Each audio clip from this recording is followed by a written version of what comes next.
Inaugural World Book Day essay. It launches at the Wits University later this morning. The theme of World Book Day essay 2014 is Let's Get the Nation Reading, and authors, government, representatives, thought leaders as well as celebrities will converge and speak about the impact on which reading books have had on their lives and respective careers. Joining us now to discuss this is SA Reading Foundation Chairperson and founder of the event, Tebogo Ditshego. Tebogo, good morning, welcome. Good morning. Thank you so much for having me. Okay, let's talk about your event vis-a-vis the fact that there are other initiatives and there is an International World Book Day. How is yours different and how does it add?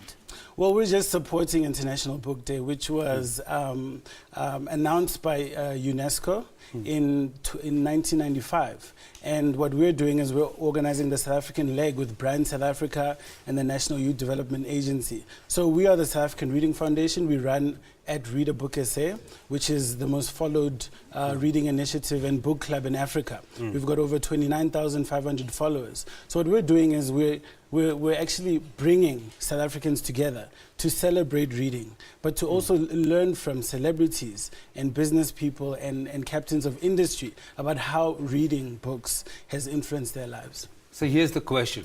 Are we growing the pool of readers, or are we preaching to those that are converted already? Well, what we are doing is we're not necessarily preaching to those who are converted, because you will know that a large percentage of South African students don't read a single book after they finish studying. And we also understand that it is very important to inculcate a culture of reading within the household. And we're going to be speaking to people who have younger sisters and younger brothers who will now speak about the importance of reading when they go back home. So it is not necessarily preaching to the converted. But I think also what we need to do is we're going to be inviting the media to come and report on the particular event. And we want them to spread the message amongst their readers so that we can also graduate readers from newspapers to books to larger books. Let's talk about that, because I'll argue that there are prohibitive costs. For example, books are expensive. A brand new author that's hot, you easily pay 300, 400 Rand for a book. Then we've got a growing number of illiterate. And these are people that are highly educated, they just don't want to read. So how do we combat these two problems that are actually real problems? Well, you see, the issue is that we need to understand the benefits of reading. If we don't appreciate how you're benefiting from reading, you're not going to read. And we're sitting within our society where reading is seen as antisocial, as uncool. Actually, it's seen as an elitist issue. And it is not an elitist practice. It is actually a practice which most people should be entering into, because if we don't have a reading culture in the country, we're going to have a problem with tackling issues such as unemployment, crime, and people not even reaching their full potential in life. Now, when it comes to the cost of books, we need to discuss that, because in countries such as Germany... But it is a real issue. The cost of books is a real issue. It's a serious issue. And you know, if you look at countries such as Germany, the VAT is 19%. It's higher than South Africa. But VAT on books is 7%. In South Africa, VAT on books is 14%. In the UK, VAT on books is 0%. But another thing, according to the South African Books Development Council, only 1% of South Africans buy books from bookstores. Now, that means that book publishers are now running low print runs, which escalates the price of books. So more South Africans also need to go out and buy books so that we can reduce the cost of books.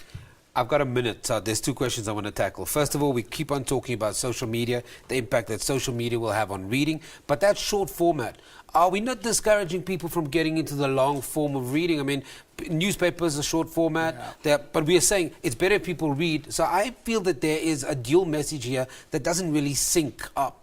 Yes, that's totally true. Social media does impact in terms of the messaging and how you consume information.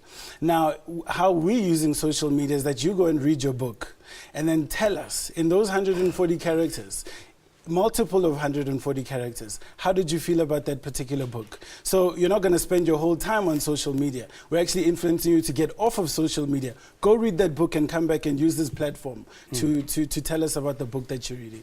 The Tebogo identity within the reading environment. I've heard this conversation come up so many times that there's not enough African, not enough coloured, not enough Indian writers telling their stories, and therefore there's a disconnect. That's true. We are seeing an issue when it comes to the output of publication of African literature. And that's a serious problem, because even if you look at the research output of sub-Saharan Africa, it's 0.7% out of the whole world. Sure. Now that's a problem. That's a huge problem. And we've got more problems than the rest of the world, but we're coming up with less solutions. So we need to see a situation like an example like in Shanghai in China, where high school students write their own stories and they pass them along and they read each other's stories. We need to see those kind of initiatives coming through. But more importantly, we need to see government and the private sector coming together and maybe having a book fund where they will fund local publishers so that they can be able to publish their material, because some local publishers only publish in English and Afrikaans, and that is a problem. And not only is that a problem, but we're seeing that African publishers and Indian and coloured publishers are disenfranchised. 15 seconds. Talk to me about today very quickly. What can we expect? Well, today you can expect a great lineup. We're starting at 10 o'clock at Wits University.